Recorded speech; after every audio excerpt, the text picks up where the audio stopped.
Buenos días, compañeros. Bueno, vamos a empezar a hablar de lo que sería la primera parte de la argumentación de nuestra planeación y donde se va a tocar la vinculación de nuestro diagnóstico de grupo y escolar y nuestra planeación.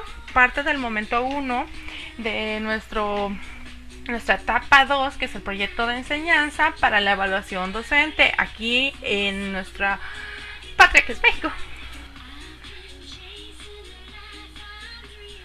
Bueno, acuérdense siempre, lo primero que tenemos que revisar es nuestra guía académica actualizada por cualquier cambio que haya, y parte de lo que vamos a identificar que es más importante va a ser el número de caracteres.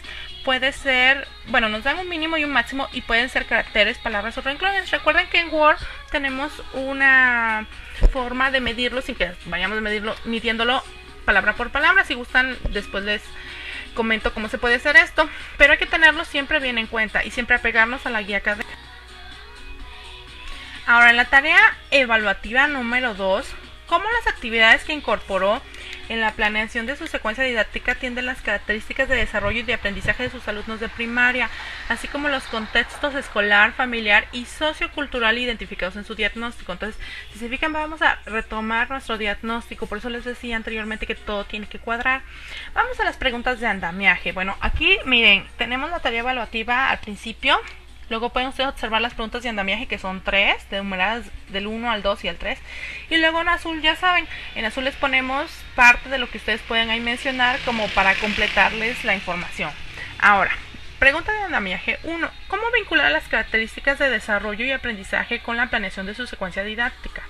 Bueno, ahí vamos a hablar de los estilos y ritmos de aprendizaje, ahí vamos a hablar del análisis teórico práctico de las etapas de Piaget y Vygotsky, no de todas, únicamente si estamos en la primaria, pues nada más va a ser una etapa y no pegar ahí, copiar y pegar medio libro, únicamente vamos a poner brevemente, a lo mejor 1 o 2 renglones, y muchas veces ni siquiera es que lo pongas textualmente, sino, bueno, dices, en referencia a Piaget, en el estadio, a lo mejor preoperacional, yo observo que mis alumnos se encuentran allí no solo por la edad cronológica que tienen, sino porque yo observo que a lo mejor utilizan material manipulable porque están en tal estadio y hacen cierto tipo de comentarios donde reflejan que a lo mejor recuperan sus vivencias y que ellos piensan de tal modo y que su estructura de pensamiento es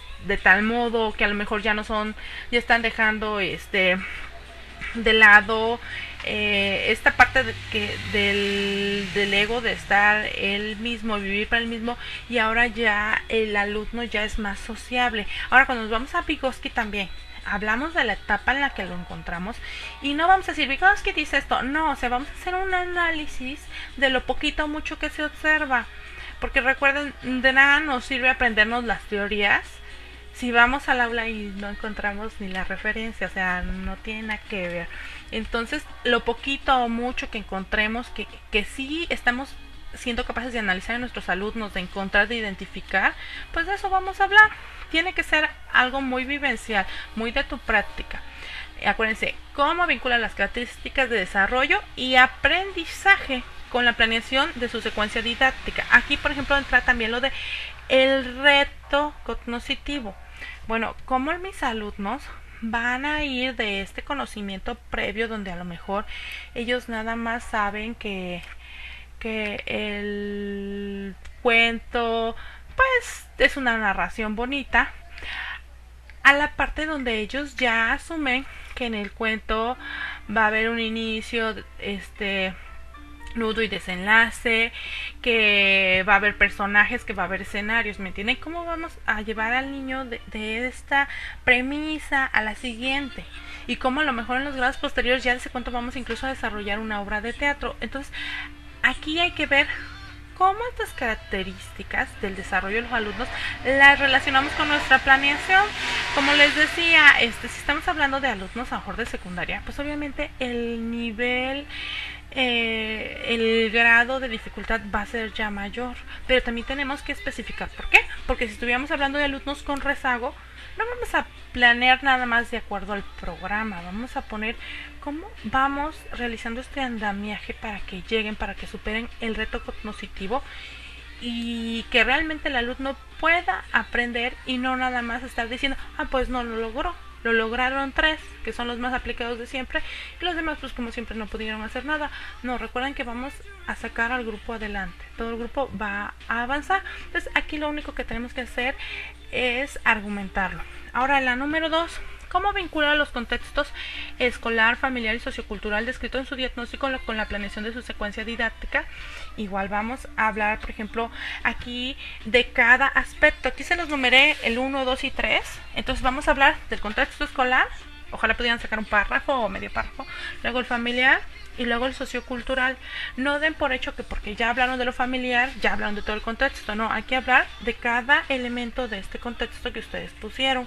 Recuerden, hay que ser muy descriptivos y a la vez tener bien determinado que estamos hablando del contexto de los alumnos y de lo que incide en el aprendizaje y no empezar a hablar de otras cosas que no podían tener nada que ver.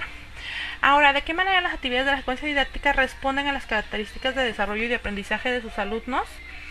Aquí vamos a retomar los conocimientos previos como siempre y aquí les pongo ejemplos de actividades que pueden utilizar para recuperar estos conocimientos previos. Hay otro video que tenemos donde mencionamos a Frida Díaz Barriga y sus lecturas que están en nuestra antología de la dimensión 1 propuesta por el INE, donde viene todo esto. Y la verdad, si se dan la oportunidad de leer a Frida Díaz Barriga, van a encontrar mucho con qué argumentar. Ahora, de rapidito, la tarea evaluativa 3. ¿Cómo las actividades planeadas en su secuencia didáctica corresponden con el enfoque didáctico de la asignatura para el logro de los aprendizajes esperados en los alumnos de primaria? Bueno, recuerden el enfoque didáctico. Si yo no le entiendo bien al enfoque didáctico de matemáticas, no voy a planear matemáticas antes de tenerlo bien claro.